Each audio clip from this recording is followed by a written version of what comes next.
Don, thank you for joining me, and another IMEX, here we are. How's the show been for yourself? I think it's great. You know, it's clearly coming out of the pandemic.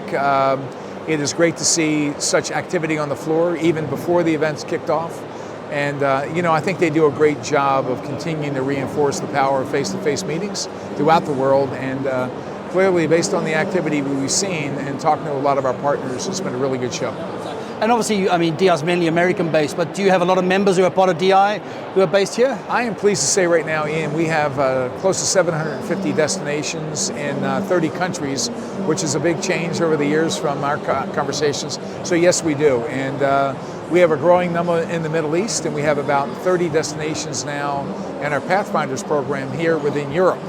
And we're elated that we have the opportunity to be with them. We had an opportunity for some to join us for dinner last night, and we had a working session with them this morning. Fantastic. And a new member from Saudi Arabia as well. We do as well, and we're honored to be working with the Saudi Tourism Authority.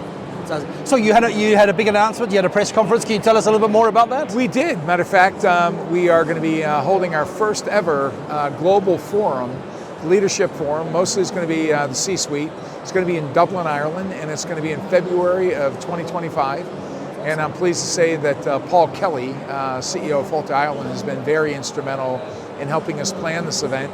And again, we see CEOs and leadership coming from all around the world to discuss relevant and timely issues that are going to be important to them. So very excited. And this is truly the first, global venture outside of the US and Canada that we've done. And that's targeting the entire membership of DI as well? Now, it's probably going to be a little bit more on the large market destinations that are important for many of the European destinations.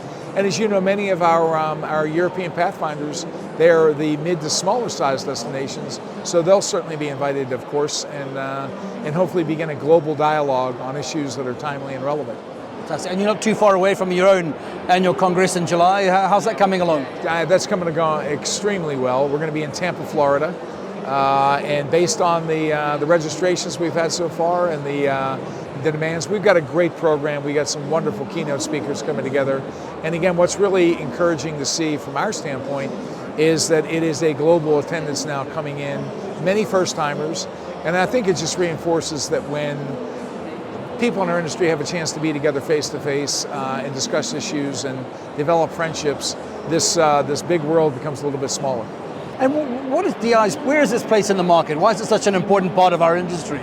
You know, the more we look at what we do, there is really no one per se on a global nature that is entirely focused on the destination. We call ourselves the practitioners. Most of us in the organizations have run destination organizations. Our partners are really committed to the space to be in there. So the research and the education and the content we have, it's all singular focused on the destinations. And again, there are other regional associations. And here's the one thing I'm really proud to say about our organizations. We are in a very collaborative state. We understand whenever we can bring together organizations that can provide great value in a time of need and uncertainty in destinations, the more the better. So, but we've sort of found out the niche of the expanded community, which is now almost 10,000 people that are individuals within the organizations operating within our portal. The area of advocacy, no matter where it is important.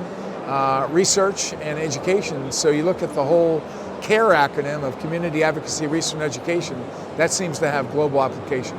And in terms of looking at sustainability and DEI, do you sort of share best practice with the rest of your members, or how do you lead in that respect? Well, you know, clearly I believe there are certain parts of the world, in particular Europe, that are a little bit ahead of us on sustainability.